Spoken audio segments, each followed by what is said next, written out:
नमस्कार, मैं सुजीत पगारे मुंबई से हूँ और चंद्रभागा बहुउद्देशीय सामाजिक संस्था के माध्यम से मुंबई के झुग्गी झोपड़ियों के बच्चों के शिक्षा के लिए कार्यरत हूँ।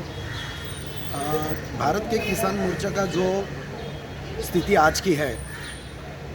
ये स्थिति अभी कॉन्स्टिट्यूशनल प्लेटफॉर्म पे लैंड की हुई है, जो सरकार शुरू से चाहती थी कि ये कॉन्स्टिट्यूशनल प्लेटफॉर्म पे ये लड़ी जाए। लेकिन देश का लड़ रहा है जो किसान है, वो इस बात को जानता है कि इसका कॉन्स्टिट्यूशनल लड़ाई में कॉन्स्टिट्यूशन जुडिशियल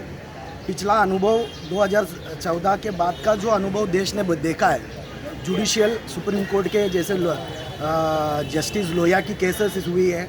सुप्रीम कोर्ट के जज खुद जनता दरबार में अपील करने आए हुए, ये सारे मामले जानते हुए किसान सुलझा हुआ है। वो कॉन्स्टिट्यूशन लड़ाई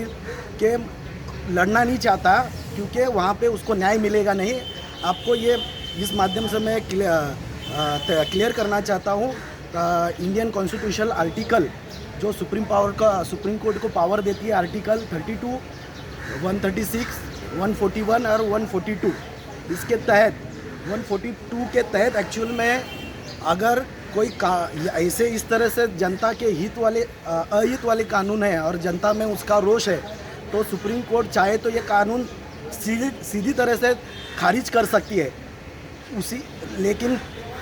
सरकार की ये चाल है कि उन्होंने जानबूझ के इस तरह से कमेटी अपॉइंट की है, जो कमेटी अभी हमारे फौजी साहब ने बताया कि किस तरह से कमेटी अपना रिपोर्ट पेश करेगी। मैं इस माध्यम से खाली सारे लोगों को अपील करना चाहूँगा और राहत देना चाहूँगा कि कॉन्स्टिट्यूशन का एक इतिहास है 1951 से, और जो लास्ट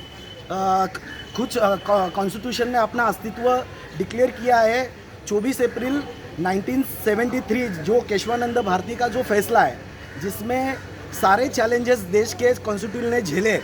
और उसमें उसने अपना अस्तित्व सिद्ध किया है, जो उसे कॉन्स्टिट्यूशनल में बेसिक स्ट्रक्चर कहते हैं, जो अपना कॉन्स्टिट्यूशन का प्रियम्बल है, जिसको उस केस के तहत सुरक्षित कर दिया गया। उस प्रियम्बल के तहत उसको सुरक्षा मिली है। अगर ये